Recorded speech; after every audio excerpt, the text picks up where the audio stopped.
Hi everyone, this is Joseph from English with Joseph. Well, today I want to talk to you about another great British institution, and this one is the BBC. Now, the BBC is one of our best television channels. As we discussed before, a channel is a word we use to describe an area of broadcasting. On your remote control for your television, we have BBC, ITV, and other channels if you press the button. So our BBC, I think, operates 6 channels: BBC 1, BBC 2, BBC 3, BBC 4, BBC 5, and BBC 6. And you can watch all of them free on the internet if you use filmon.com. Filmon.com broadcasts all British television free of charge. So you might want to watch it if you're not watching live television already. The BBC is the world's oldest broadcasting organisation. The BBC, I'm not quite sure how old it is, but I do know that it started broadcasting from the shop, which is called Selfridges in Oxford Street in London. I think it was a radio transmitter they had on the very top, and that was in the 1920s. And then they broadcast from Alexandra Palace in London. And at Alexandra Palace they still have a museum with some of the old television equipment, because in those days, of course, you couldn't broadcast with recorded things. You had to always be live. So some of the equipment they used at Alexandra Palace is still there. Alexandra Palace isn't owned by the government. I don't know who owns it. I think it's probably private, but it's certainly not owned by the BBC. So I'm not sure if they did own it and then sold it, but that's where the first TV broadcast came from. The first radio broadcast came from Selfridges, the shop, and the first TV broadcast came from Alexandra Palace in London. If you're in London, you should go and see Alexandra Palace, because it's very beautiful and very nice. And you should definitely go and see Selfridges also. Selfridges is one of our famous shops in Oxford Street. Anyone can go to Selfridges now, but I remember when I was a little boy, we could not go, because Selfridges in the 1980s was only for very rich people. And you had to wear a suit if you were going to go in, because that's where people like the Queen would shop. But now it's all changed and anyone can go. So if you're in London, you definitely should go and visit Selfridges. And Harrods also is another one of our big shops. Well, the BBC is very famous for its quality, but maybe these days it's more famous for its news. Because again, in the 60s and 70s, I say again because I was talking about this in my last podcast, in the 60s and 70s, it produced some very, very nice television programs.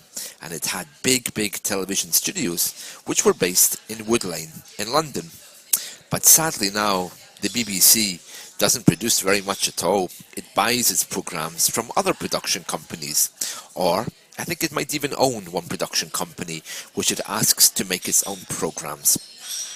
It's a great pity, because at one time the BBC was well known for its very famous sitcoms and comedies, but not anymore. One very sad thing about the BBC is that it doesn't always report the news correctly anymore, and always on the BBC News website I'm finding lots and lots of mistakes, and it's very sad because I don't like to see mistakes in the BBC's writing. I always used to think the BBC was perfect, but now when I see its website and the very bad English that it has, and I also see some of the TV programs, I think the BBC isn't as good as once it was. It's a great shame. One example of this probably was yesterday.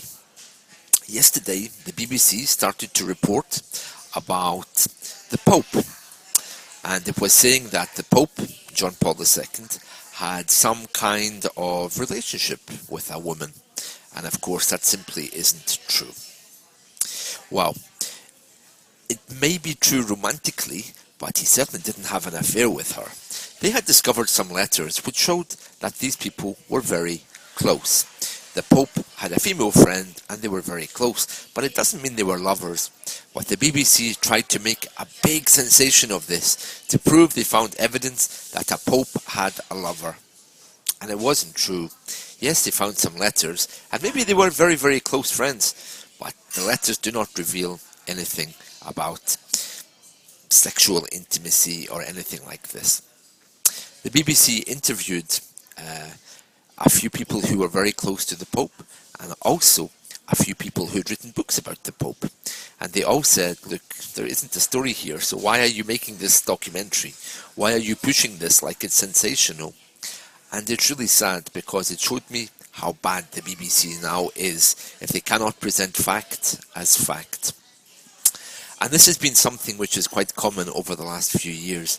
Media these days have maybe a bit of an agenda. They have something which they want to push onto us, which isn't really true. If you found some letters from me written to someone else, it doesn't mean that I was having that person as a lover. It just means that there's some letters, and maybe in letters we express our feelings to one another, you know? And you cannot make assumptions about this. So, it's very sad. The BBC have a responsibility, but they're not really regulated. But sometimes they produce things in a way which can give you an idea which isn't true. So that's why I don't like them. But I'm more concerned about their website, because their website is full of spelling mistakes. For me, I like to read the Washington Post and American news, because these days it seems to be much more accurate. Well, that's all I wanted to say today about the BBC. I hope you found this podcast helpful. Remember to look at my blog, englishwithjoseph.wordpress.com, and there you will find links to my Facebook, my Twitter, and also my Amazon books. Thank you, and goodbye.